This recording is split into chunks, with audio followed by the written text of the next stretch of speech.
अस्सलाम वालेकुम। मेरा नाम साजिद नवाज़ है और आपको साजिद मेडिकल लैब में खुशामदीद कहते हैं।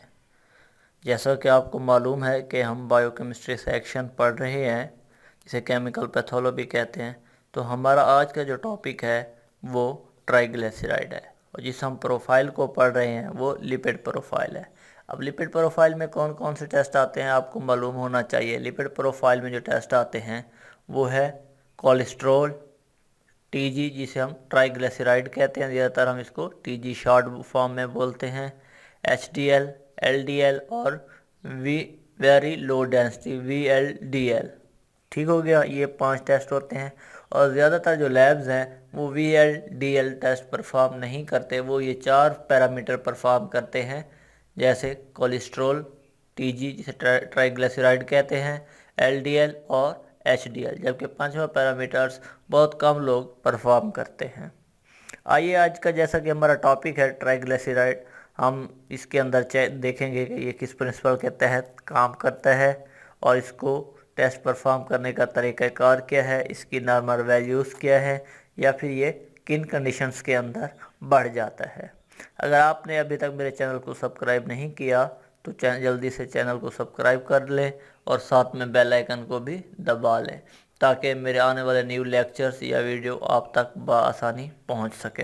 अब चलते हैं लेक्चर की तरफ। जी ट्राइग्लिसराइड, फर्स्ट ऑफ ऑल हम देखेंगे इसका प्रिंसिपल जो है इसका। ट्राइग्लिसराइड जो है वो एक एंजाइम होता है, लाइपेज एंजाइम, उसकी मौजूदगी में ग्लिसरॉल और फैटी एसिड में तब्दील हो जाता है। ये 2 प्रोडक्ट बनते हैं, कौन कौन से, ग्लिसरॉल और फैटी एसिड। ग्लिसरॉल जो है वो मज़ीद आगे रिएक्ट करता है किसकी मौजूदगी में, कैटलिस्ट की मौजूदगी में। ग्लिसरॉल काइनेज ये एक कैटलिस्ट होता है, उसकी मौजूदगी में क्या करता है ग्लिसरॉल, मज़ीद आगे रिएक्शन होता है जिसे ग्लिसरॉल फास्फेट कहते हैं। अब ग्लिसरॉल फास्फेट जो है ये मज़ीद ऑक्सीडेज एक एंजाइम होता है, उसकी मौजूदगी में डीहाइड्रोक्सी एसीटेट बनाता है और साथ में हाइड्रोजन परऑक्साइड बनाता है। अब ये जो हाइड्रोजन परऑक्साइड होता है ये फिनोल के साथ मिलता है किसकी मौजूदगी में, परऑक्सीडेज की मौजूदगी में, और काइनोन बनाता है। क्या बनाता है, काइनोन। काइनोन जो है ये एक कलरदार मादा है, रंगदार मादा है। अब इसका जितना क्या है, रंगदार है। अब इसी ही रंग को हम क्या करेंगे, फोटोमीटर पर ऑब्जर्व करेंगे ताकि हमें जो है वो ट्राइग्लिसराइड का रिज़ल्ट मिले। अब आपको पता है जितना ज़्यादा रंग गहरा होगा, डार्क होगा, उतनी ज़्यादा हमारे पास वैल्यू आएगी, उतना ज़्यादा हमारे पास रिज़ल्ट आएगा, और जितना कम होगा तो उतना ही हमारे पास कम रिज़ल्ट आएगा। अब देखते हैं कि हम इस टेस्ट को परफॉर्म कैसे करते हैं, टेस्ट का प्रोसीजर्स क्या है। चलते हैं प्रोसीजर की तरफ। इसके लिए हमें, जैसा कि आपको पीछे से भी मालूम है, कि 3 वाइल्स या 4 वाइल ले लेते हैं जब हम फर्स्ट टाइम टेस्ट परफॉर्म कर लेते हैं, क्योंकि उसमें हमें उसकी कैलिब्रेशन भी करनी होती है। तो पहली ब्लैंक, ठीक है, दूसरी हमारे पास स्टैंडर्ड के लिए होगी और तीसरी हमारे पास टेस्ट के लिए होगी।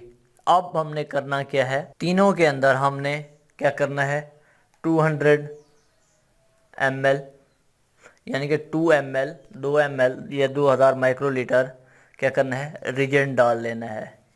फर्स्ट ऑफ ऑल जो पहली ट्यूब होगी वो हमारे पास ब्लैंक की होगी, दूसरी हमारे पास स्टैंडर्ड की होगी और तीसरी हमारे पास टेस्ट जो पेशेंट का होगा वो हम परफॉर्म करेंगे।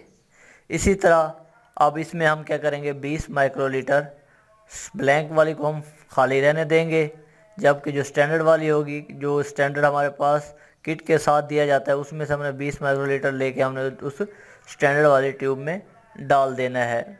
अब जो तीसरी ट्यूब है उसके अंदर हम 20 माइक्रोलीटर पेशेंट का सीरम डालेंगे और हम उसको, रूम टेम्परेचर है तो 10 से 15 मिनट, अगर हमारे पास इनक्यूबेटर है तो 10 मिनट के लिए हम इसको, इंक्यूबेशन इसका जो पीरियड होता है 10 मिनट के लिए हम इसको रहने देंगे। तो उसके अंदर ये क्या करेगा, इसका कलर डेवलप हो जाएगा जो जितनी होगी।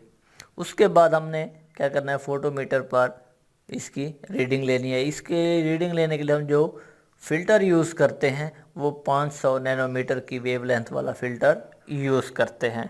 उसके बाद 1 बाय 1 हम इसकी रीडिंग लेंगे, पहले ब्लैंक की, फिर स्टैंडर्ड की और फिर उसके बाद पेशेंट की। अब चलते हैं कैलिब्रेशन की तरफ कि हम इसकी रिज़ल्ट को कैलिब्रेट कैसे करते हैं। ठीक है, रिज़ल्ट को कैलिब्रेट करने के लिए आपको पहले ही से ही पता है कि क्या तरीक़ाकार है कि वो जो कैलकुलेशंस होती हैं हम वो करते हैं कि absorbance of test dividing by absorbance of standard multiply by concentration of standard.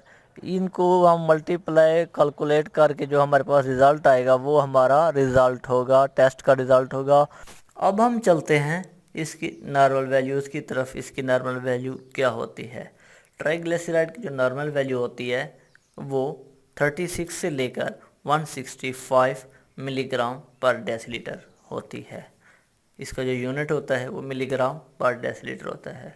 आइए देखते हैं कि किन केसेस के अंदर जो है टीजी बढ़ जाता है आफ्टर टेकिंग फैटी मील। अगर हमारा जो खाना है वो बहुत ज़्यादा फैटी होगा तो फिर हमारी जो है टीजी बहुत बढ़ जाएगी। और साथ में एक है ग्लाइकोजन स्टोरेज डिजीज़।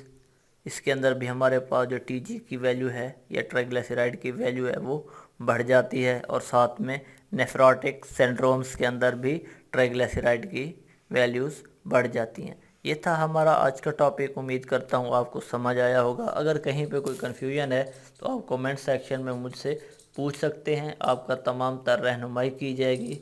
मेरी आप लोगों से एक बार फिर रिक्वेस्ट है, अगर आपने चैनल को सब्सक्राइब नहीं किया चैनल को सब्सक्राइब कर लें, बेल आइकन को दबा दें और वीडियोस को ज़्यादा से ज़्यादा शेयर किया करें अपने फ्रेंड्स के साथ ताकि ज़्यादा से ज़्यादा लोगों का फ़ायदा हो। चलते हैं नेक्स्ट लेक्चर के लिए। अल्लाह हाफिज़।